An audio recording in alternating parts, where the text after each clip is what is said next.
I would submit at that point in time, 4 years from now, if not already, search by keyword will no longer be sufficient. How many of us go past the 4th or 5th pages of search results? If you don't, you're probably going to miss something that could either be useful or helpful, or something that could allow something bad to be avoided and be mitigated. This is probably already happening in organizations where the data's there, but they don't know how to bring it together. And so unfortunately bad things happen, or they miss out on avoiding or actually seizing on good things because it's too late by the time they bring it together. We're going to have to think about how we actually have data that's aware of what you're doing, aware of the context of what you're doing, and it says, would this be useful? But then that raises interesting questions about privacy. If those people who don't opt in to having that sort of monitoring and having that data be provided to them, will they be at a disadvantage when this digital tsunami happens versus those who do?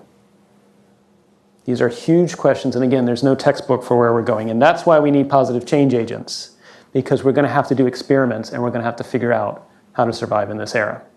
So who can tell me what this is a photo of?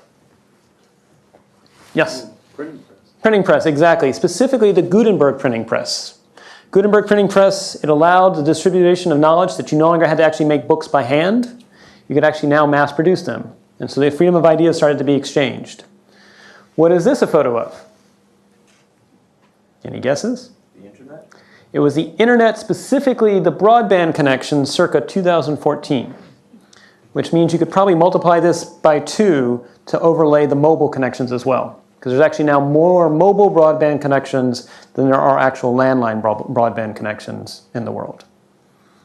But I share that because just like the printing press began to give rise of the distribution of ideas that you no longer actually had to have a pricey handmade book, but now other people could begin to see ideas. It began to then about 200 years later, the questions about should we organize by a different way? That maybe that king is not necessarily almighty or anointed by the divine. Instead, maybe we should organize by geography. And maybe we should have more rational ways of organizing. And it gave rise to actually what this country was descended upon, which was the experiment in self-governance. And that was only possible by the rise of those ideas. It's also worth thinking about when the printing press first came out, Machiavelli, when he actually wrote his treatise, The Prince, his book was very thick. Later you have John Locke and Hobbes, their books get thinner. Then you have Mills and others, and their books get even thinner. Is it that Mills is just more brief and more terse compared to Machiavelli? Or is it that as you get more progression with the printing of the books, you don't have to hide what you're saying? Because if you say what you say when the printing press first came out, the king might realize that you're actually challenging his authority and might get killed. But then a little bit later, you can actually come out and say more what you mean and you won't get killed. And so it's an interesting sort of trend that you look at the treaties and they get thinner and thinner as they go forward. And it's not that I think philosophers are getting more brief in what they're saying, it's just they can say it more openly as opposed to what was present in the 1400s. And I raise that because with the internet now, we can share ideas on unprecedented scale. Anybody can say whatever they want. In fact, anyone can be a publisher.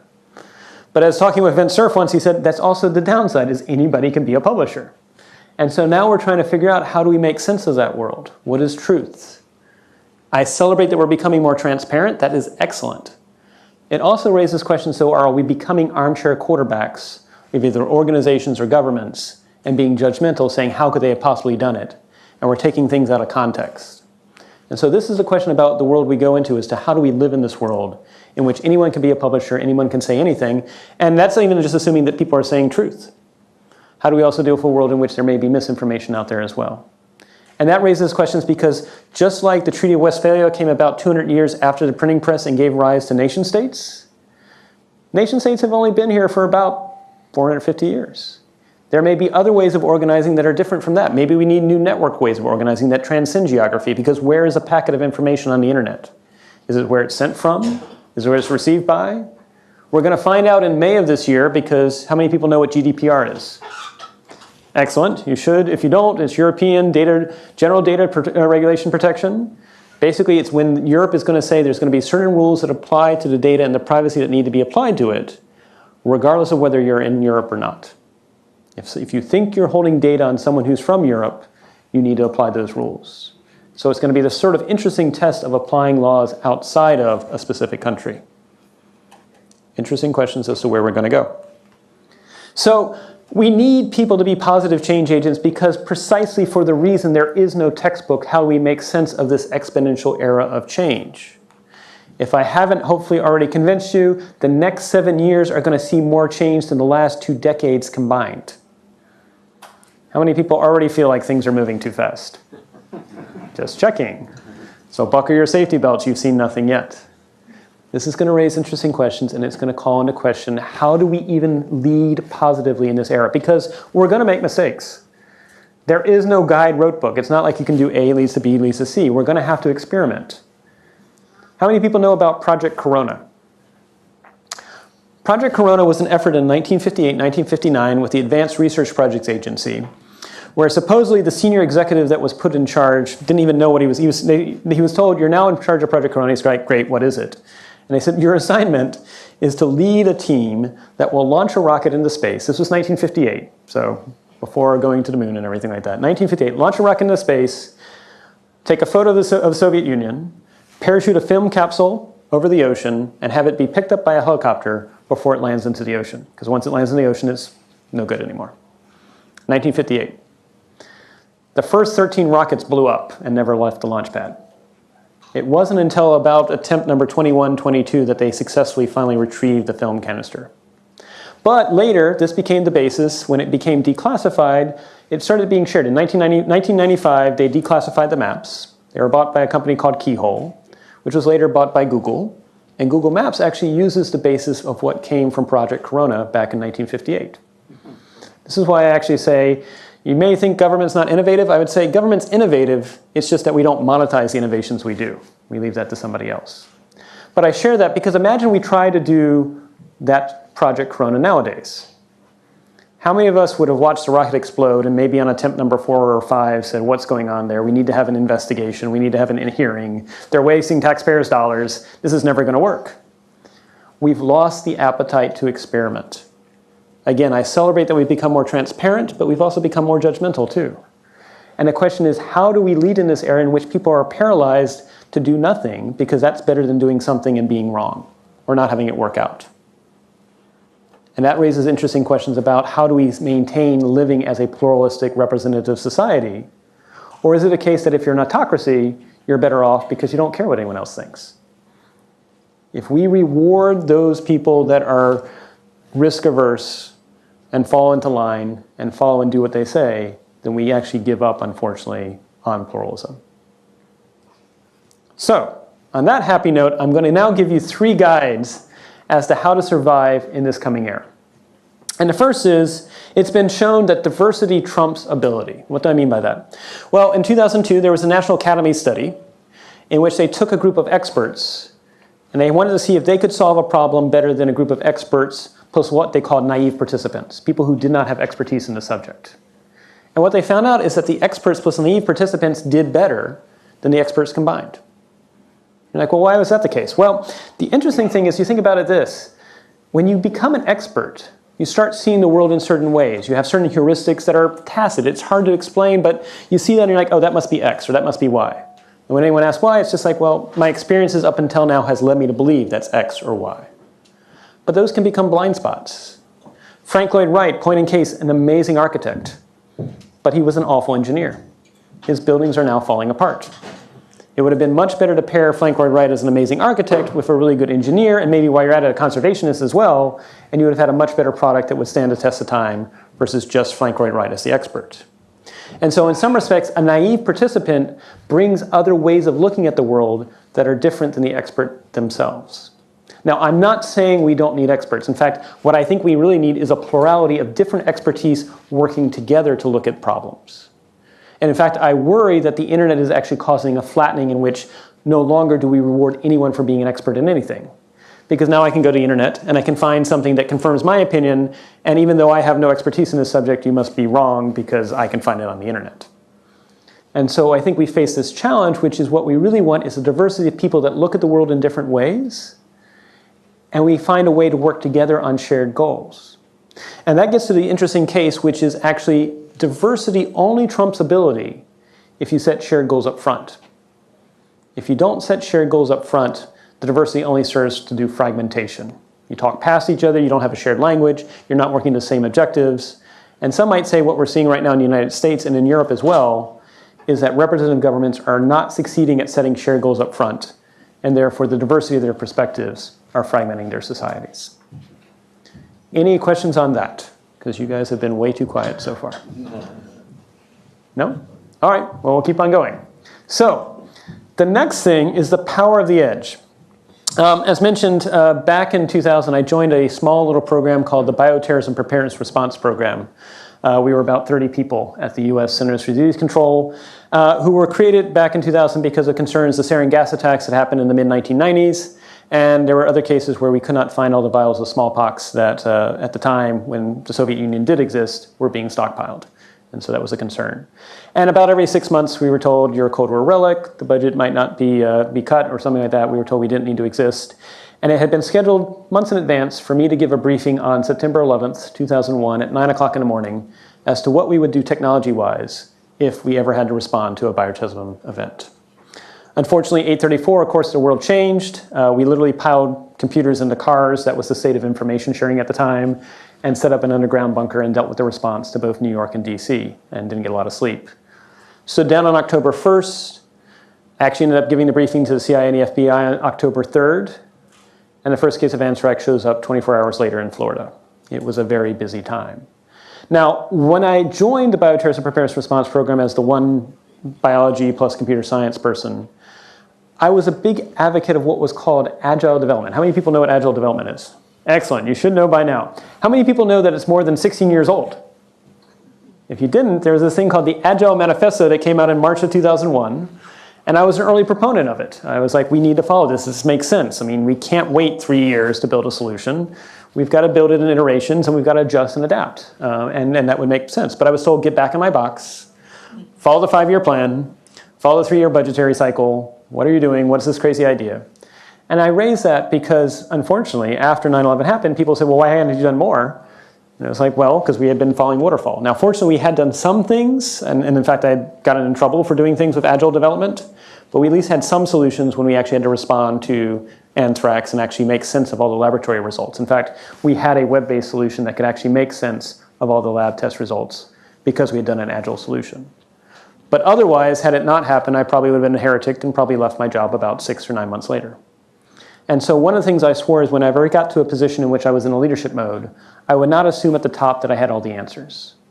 That really what I was trying to do was create an environment in which people could find solutions at the edge of their own, and I could provide top cover, because it's my job to take the hits. But really what I'm doing is setting the goal and the boundary conditions and allowing them to explore the space. Because in a hierarchy, if you wait for things to percolate to the top, you got a lag effect. And by the time it percolates back down, you've got another lag effect. And so it's really about empowering the edge as opposed to trying to do everything from the top. Now, it's not saying, again, that you don't need to have that top cover. In fact, I think that's key, that a good leader will provide that top cover. But it's inviting people to bring answers. It's also inviting people to be creative problem solvers.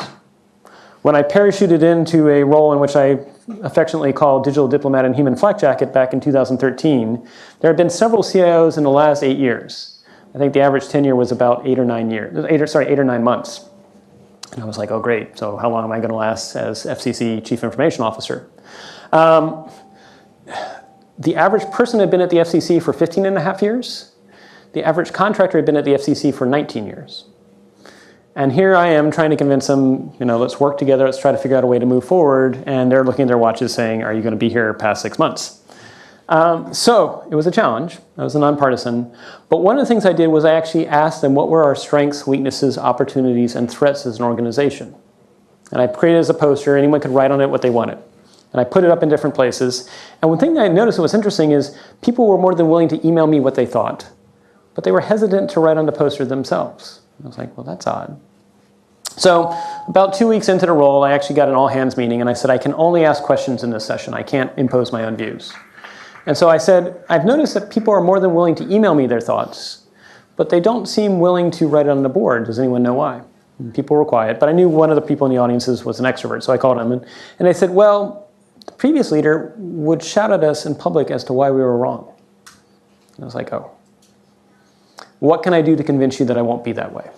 And because again, I could only ask questions. And that's a challenge, is if we don't allow people to at least have differences of opinion, and we don't respect that difference of opinion, then we're going to create cultures that are monolithic in nature, and they're going to repress any innovative ideas.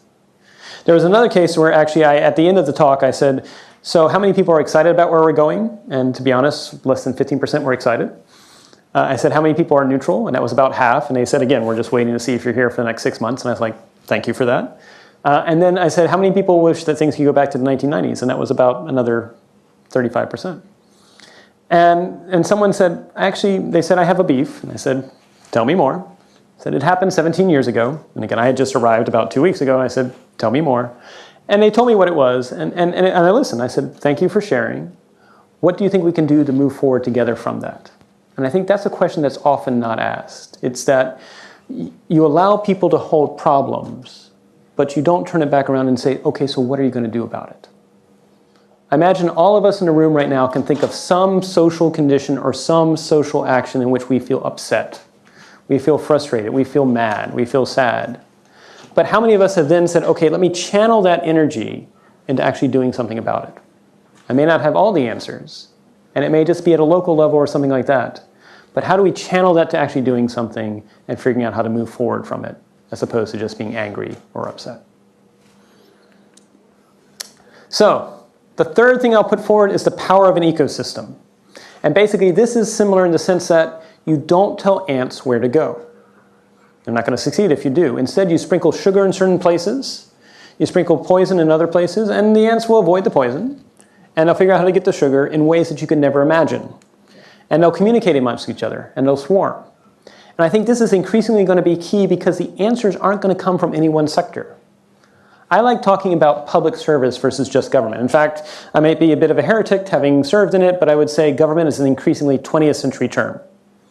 What we really need to be talking about is public service. Public service, yes, it does include workers in government. It also includes public-private partnerships that think beyond their own bottom line, but think about a social bottom line as well. And it includes members of the public who want to, they don't all have to, but want to figure out some way to contribute to civic society. And I've actually seen this happen. I've actually seen satellite companies open source some of their images and actually had cases where they were do-it-yourself moms, retired fathers, things like that, that were looking through the open source imagery to help make sense of where possible famines might be or where there may be a need for disaster response. You know, that used to be 10 years ago, that would only have been done by an intelligence community agency.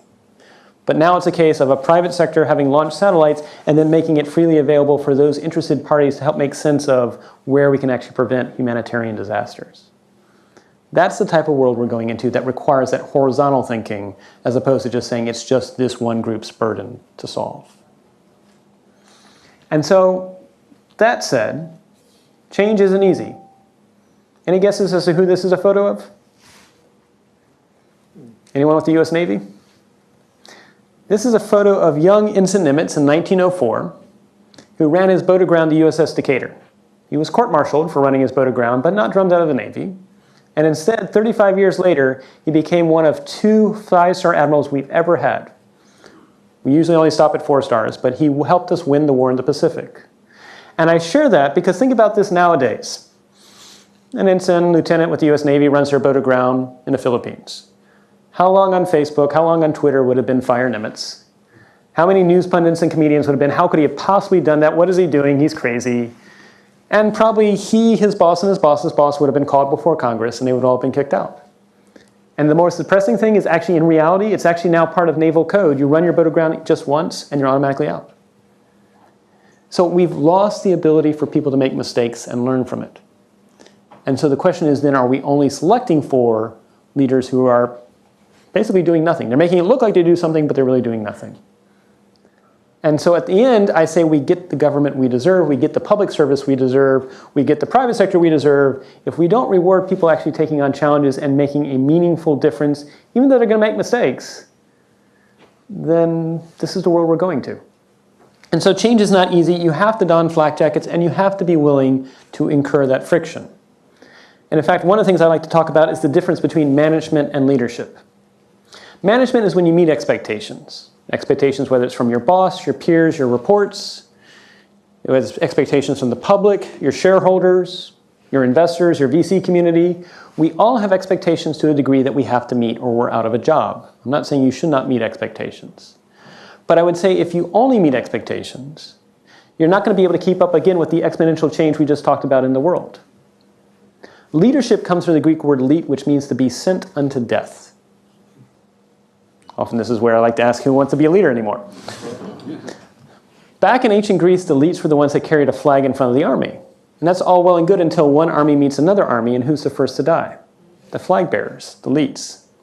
Nelson Mandela said his most trying moment as a leader was when he actually had to turn to his own party, the African National Congress, and convince them to make peace as opposed to have a violent coup.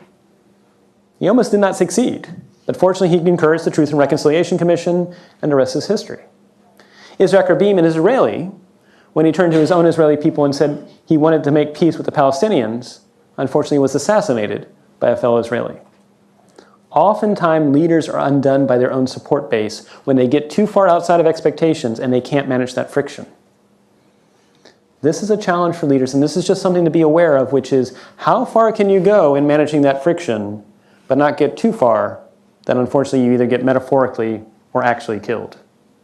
And that's the art of leadership, is stepping outside of expectations. And we need people to step outside of expectations because the status quo we have right now is not good, and it's definitely not going to be good 4 years from now.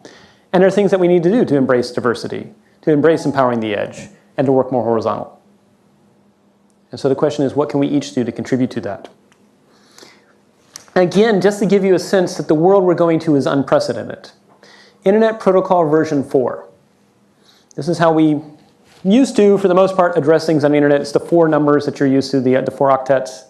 We ran out of these numbers about 18 months ago, the IP address.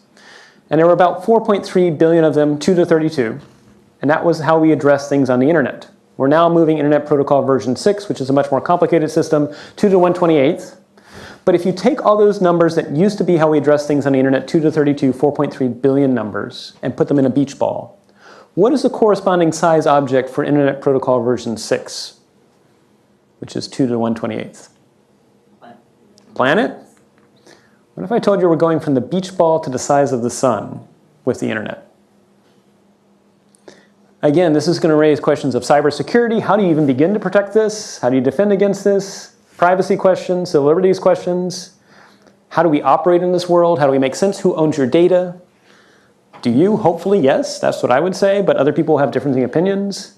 How do we actually reward entrepreneurs in this space? How do we govern in this space? How do we have civil society in this space? How do we deal with fake news? Questions like this are unanswerable at the moment, but it doesn't mean we shouldn't try and do experiments to figure this out. But I share this because, again, I'm with the people sitting on the internet. How many people know who Doug Engelbart was? Excellent, because it's an engineering school. I hope some people would. Doug Engelbart did the mother of all demos. And he did the mother of all demos about 50 years ago, actually 50 years ago of December this year, which he showed a graphical user interface. He showed a mouse. He showed talking to a computer. Now, it was simulated, but he was showing that this would be possibly in the future. He showed being able to click on things, which has now become a lot of the things we use nowadays. But his real vision for technology was that it would bring together different groups, and that technology would be a way of bringing different groups of people to share ideas and then to learn from each other. This was a term called living learning communities, that different communities would try different things, and if something worked for them, they would make it available for other communities to take a look at and say, maybe I could adopt that same principle over here. But it would allow a plurality of communities trying to learn as opposed to monolithic cultures. Now, the first question I would say is, how many of you feel like the internet is bringing different groups of people together right now? I would personally not, I'm just saying. And I think we are increasing in an era in which we're picking people that think the same thing we do. None of us really like to be exposed to other people's thoughts that challenge us. But we need to go back to Abraham Lincoln, who actually said, I do not like that man, I must get to know him better. And it's interesting he picked the word know, because know actually comes from Greek meaning to have personal interactions with. It's not just gaining knowledge, but it's actually interacting with someone. And so the question is, for people whose views we may not subscribe to and not like, how many of us are at least willing to try and interact and maybe walk a mile in their shoes and at least understand, even if we don't change our own views, what might have shaped them to reach that conclusion? Because we need people to build bridges. I just got back from Europe where I was a Marshall Fellow for about 3.5 weeks. And I would say rise of nationalism, rise of anti-immigration sentiment. And I actually had this interesting conversation in Poland, Germany, and the UK in which it was almost similar, where they said it feels like there's these two different societies, each who have their own news outlets, who don't talk to each other and don't work together. And it's increasing this polarization. And so that's why I think we need positive change agents who at least say it's okay to build bridges. It's okay to try and find a third way or fourth way or fifth way that's neither A nor B, but is something different and maybe can move people along. Again, I'm not saying you should give up on your views. You should hold your views. But you should begin to recognize that we need to figure out how we bring other people along, lest we sort of fragment and increasingly become tribal in nature. So the other thing that I'll try to do to give you an optimistic note is supposedly when the Constitution was signed, Ben Franklin said he could rest easy that the great American experiment could continue for the next 50 years. Now, clearly that was 240 years ago, and we're probably due for some more experiments, but he picked the word experiment, which to me is interesting because experiment and expertise both come from the Greek word experia, meaning out of danger. The only way you get expertise is use dangerous things that won't always work out. But again, going back to the Project Corona example, where are those safe spaces for us to figure out new ways of doing civil society together? Where are those safe spaces to try and figure out new business models? I mean, we have some in Silicon Valley, we have some in Austin, Texas, incubators, yes, for business, but what about the process of just coexisting? What about the process of making sense of having both a digital identity and a physical identity? What about just the process of living in this world that is rapidly changing? One of the conversations I had when I was a Marshall Fellow with the Bank of England, a very high-level individual said, if there's anything we're learning from Brexit, it's that we failed to listen to the rural areas of the country. And I said, well, tell me more. And it's basically that their perceptions, even if the world is getting better, they do not feel like it's getting better for them. And that may be either right or wrong, but if you don't listen to them, then it drives the wedge even further. And the way you think about it, globalization, the promise that we could actually rise all boats as we become more connected, what the economists did not tell you is it doesn't happen immediately. If you're in a country with a strong currency, there is a lag effect why other countries with a less strong currency take their time to rise up as well. And I think when we look back at the last 70 years, there's a wonderful good news story that about 1.1 billion people have been lifted out of poverty. There's still a lot of work to do, and there's still poverty in the world, and we still have inequity. But what really has happened is, as jobs got offshored from developed countries to developing countries, that has helped bring them up. But now developed countries are beginning to ask, well, what about us? What about our rural areas that have seen industrial revolutions take away jobs from the rural areas, but not bring something back? And the Bank of England, there was an interesting conversation that said, we thought that free markets would basically reseed when jobs went away or when industry went away. They thought it was much like a forest that would automatically grow back. But what we were finding is when job displacement happens because of technology revolutions, because of automation, because of other advances in technology, it's a lot more like the Amazon rainforest. You cut down the Amazon rainforest, guess what? It's actually desert. It doesn't come back immediately. And so what we need to think about is, what are those places that have experienced what some might say the third industrial revolution going on the fourth industrial revolution, what others may call the digital revolution, that have seen jobs leave their communities, but are not seen entrepreneurialism bring something back and are frustrated and are upset at the world and are responding in interesting ways. What is our obligation to them to have empathy and say, I may not agree with all your views, but let me show you a way in which we can bring you up. We can actually help you be entrepreneurs in your community, and we can actually coexist in this world of increasing automation, the Internet of Everything, machine learning, and all these other disruptive technologies. We need more experiments. So back in 1994, Carl Sagan said, look again at that dot. That's here, that's home. That's us. Everyone you love, everyone you know, everyone you ever heard of, every human being who ever was, lived out their lives. To me, it underscores our responsibility to deal more kindly with one another and to preserve and cherish the pale blue dot, the only home we've ever known. We're going to need more positive change agents for the world ahead. I thank you for your time. Thanks for hosting me, and I'm now available for questions.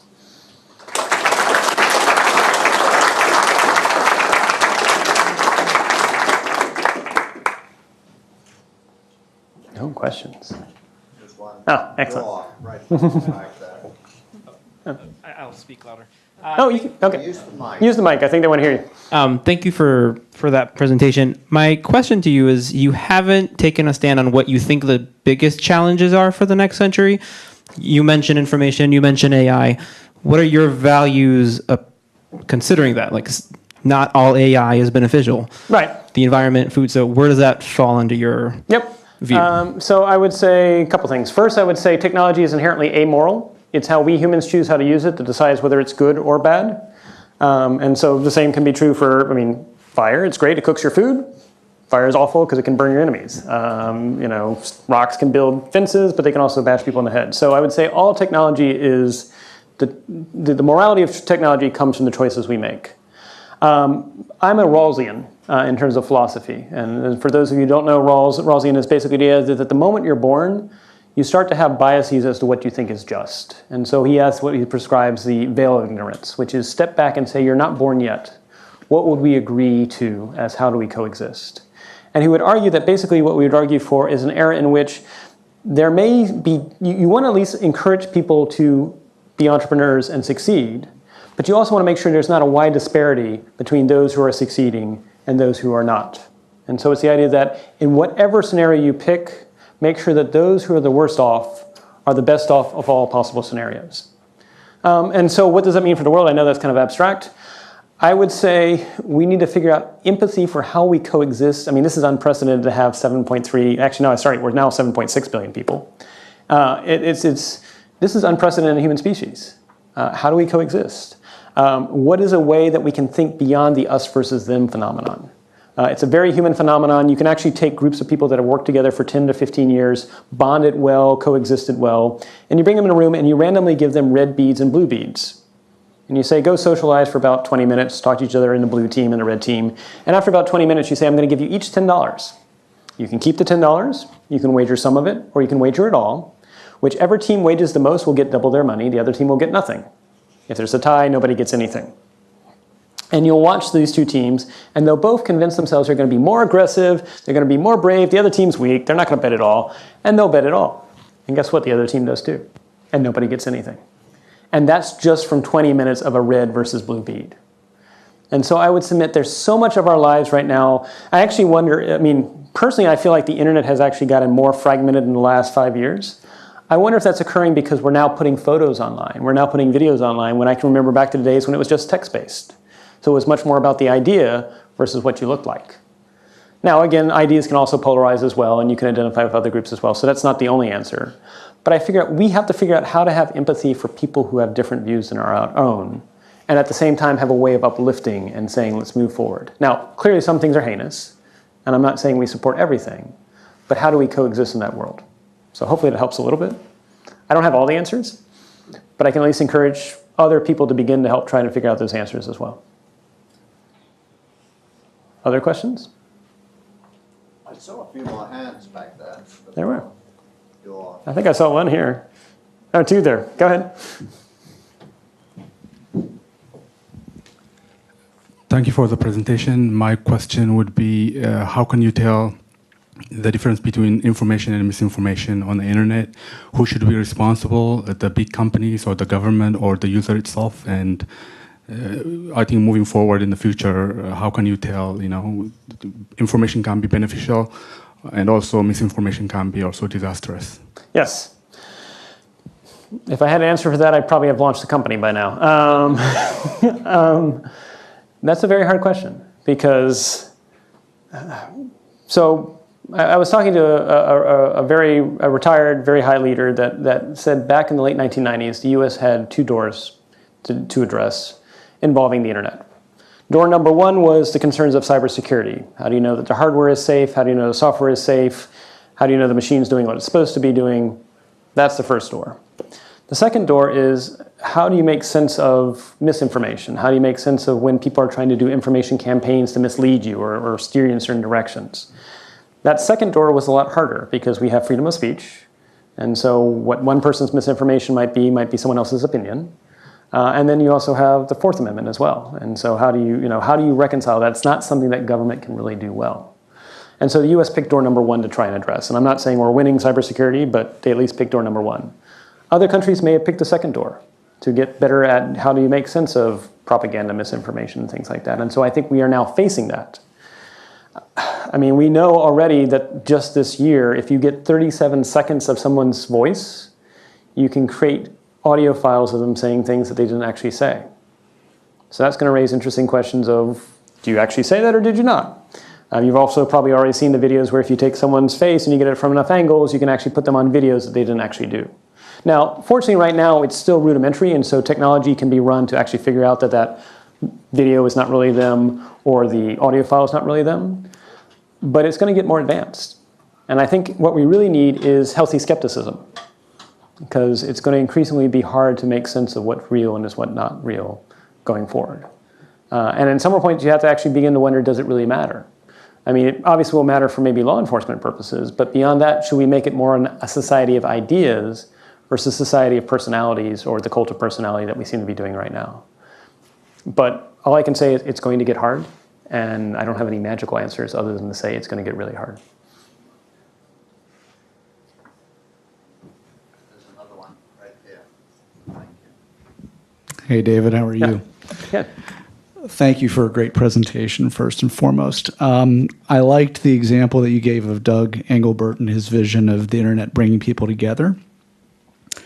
Recently, I was reading the book by Jonathan Taplin, Move Fast, Break Things, and he uses that example to take it in a different direction. A lot of his book is reserved for his animus towards Google and Amazon and Facebook as being monopolies. And I'm wondering what your thoughts are on these kinds of topics, particularly given the role in the organization that you're a part of now, from a policy perspective, the way that these companies use our information and use sort of the advantages that they've accrued technologically. Does that actually help further the aims of the internet from a humanistic point of view, or not? So this is my personal opinion only. I'm going to not attribute this to people's internet. I would say the dream of the internet in the mid-90s, late 1990s was exactly that, bring people together, that if we had more knowledge, we'd find more truths and we'd all be more enlightened. I think what's turned out is the internet is mostly ads, whether it's overt ads or it's you feeding data that feed the ads. Now, that's allowed internet that we don't really pay a lot for, so that's a good. But the question now is, at what point in time is it harming how we live? Is it not healthy for us to always be thinking that we are now being made into a credit score? How many people know what Sesame Social Credit is, by the way? If you don't, you should Google this, or whatever search engine of your preference. I prefer DuckDuckGo, but anyway. You should research. Basically, in China, about 2.5 years ago, they introduced a voluntary system in which anybody would get a credit score for their online activities, plus their real-world activities. Post good things about the party, you buy from Alibaba, your score goes up. You post not so good things about the party, you don't buy from Chinese firms, your score goes down. But it also knows your social network, and it shows you your social network. And if you hang out with people with higher credit scores, they'll bring your scores up. You hang out with people with lower credit scores, they'll bring your scores down. So it's gamification of alienation of the minority. And there's rewards. You get faster internet, the higher your score goes up. You get slower internet, the lower your score goes down. You can't check into hotels. You can't take a plane if your score gets too low. Right now it's voluntary, but it's going to be mandatory by 2020. To me, this is something we should be talking about, because is that the model we want for the world? Again, I can understand and respect if China wants to do it for themselves. That's their own sovereignty to decide. But we need to have conversations about what do we do, and do we want to make sure that doesn't happen in our own country and other countries too. Now, in terms of the people-centered internet, to answer your question, and maybe this will also answer the first question that was asked, what's my vision of the future? You know, if your data was an apple that you were spending time growing on a tree, you wouldn't expect anyone to show up and take your apple and walk away without having a conversation. But it kind of feels like right now we are spending time producing data that people are either saying, here's a 40-page terms and conditions sheet, click here, and then the apple disappears. Or you're not really aware of how that apple is being used and you're seeing it disappear. I feel like, personally, it should be people-centered in nature. And so I think we need to have conversations about what are technologies that can do that. And I know there are fans of blockchain. I don't know if that's the answer, but I think the sentiment behind blockchain, or edge-directed graphs, or whatever it might be, is the idea that we need to have more of a locus of choice and decision about our data that's with us. If you choose to share no data, maybe you're doing the paid version of whatever that service is, and I'd be fine with that. Or maybe if you want to give some of your data, you get the free version. Or if you give even more data, you get other perks or things like that, or maybe they even pay you or something like that. So we need to introduce new models to that. But in terms of what you also said about these entities, nature abhors a vacuum. And so they came in, they filled the space, and they've now made it difficult for others to come in. But this is classic. I mean, railroads did it. We've seen other industries do it as well. That, 0 to 1. Peter Thiel said, you should make yourself a monopoly, and then you should proceed to hide the fact that you are a monopoly by saying you do other things too. And so I think what we need to figure out is a way to disrupt that model, because I think we need more innovation, and we need people that can think about this from a people-centered perspective, because I get that your technology, you're never going to figure out how it's going to have second and third order effects. I've had that happen to myself where we thought it was going to be used for a good purpose, and then we saw later people use it for other purposes. But I try to always do an autocorrect. And so I think the same thing's true here. We need people to experiment, to try and figure out ways that are more people-centered in nature, how we can actually bring together civ tech plus other types of technologies, and bring together the world as opposed to polarize the world. Now, we've not had a woman ask a question. There we go. Okay, good. I have to make sure we get some diversity, so thank you. So you're asking me to ask a question. No. I was leaning forward if you wanted to. Sure, and I'm leaning in. Thank you. So I'm just going to ask you a simple question. What's your strategy in attracting change agents and encouraging them?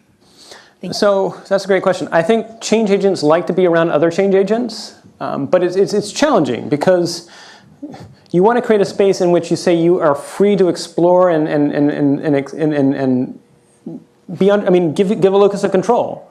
And so actually the philosophy I have is like, if you come in, I will give you autonomy, I'll give you measurable progress or the ability to see your progress and a meaningful mission, which often for a change agent is exciting. But you also then have to figure out, and you have to help them recognize you're going to be coexisting with other people that may be different change agents that have different views on where to go. And you have to be okay with that we're not necessarily all going to be going in the same direction, but that's fine. And at a certain point in time, we'll have to figure out where it makes sense. It's also encouraging change agents to be empathetic for those who are not as inclined to be change agents yet. I've seen this happen so many times, where you have an existing organization that may have ossified, it may have become legacy in nature, and you try to bring positive change agents from the outside, and they come in with, they've got exciting ideas, they're ready to go in many different directions, and that's good, you want that. But if you don't figure out a way to also bring along the existing personnel, it quickly becomes the cool kids versus the existing kids, and that's not good. And so you have to say it's one team, one mission. And also just begin to understand, why did the people that are not as inclined to be positive change agents become that way? Maybe they were never given permission. Maybe they tried and they hit their head against the wall so many times. Maybe they were shamed. Maybe they tried something and it didn't work out and they were shouted out. And so I often like to meet with everybody, including people who are not positive change agents yet, and say, what brings you joy?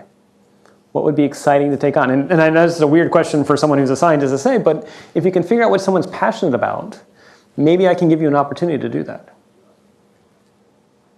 Other questions? Yep, we got one in the far back.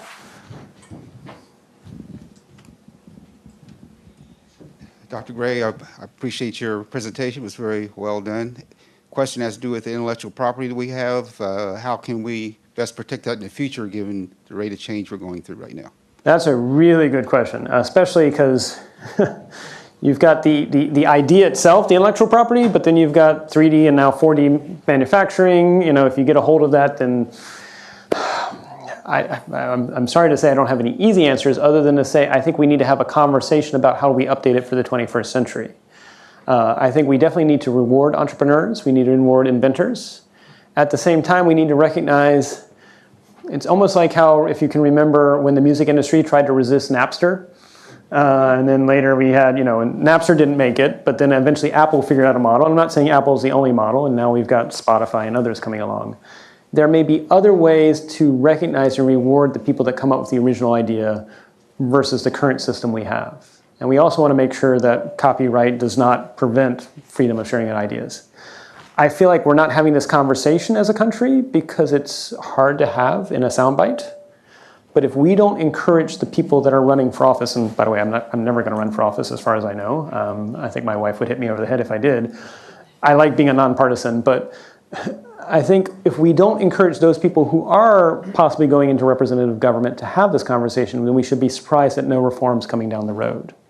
And so whatever we can do to put that, maybe it's on education institutions to elevate the conversation, working with the private sector to say, what would it look like? What are the issues?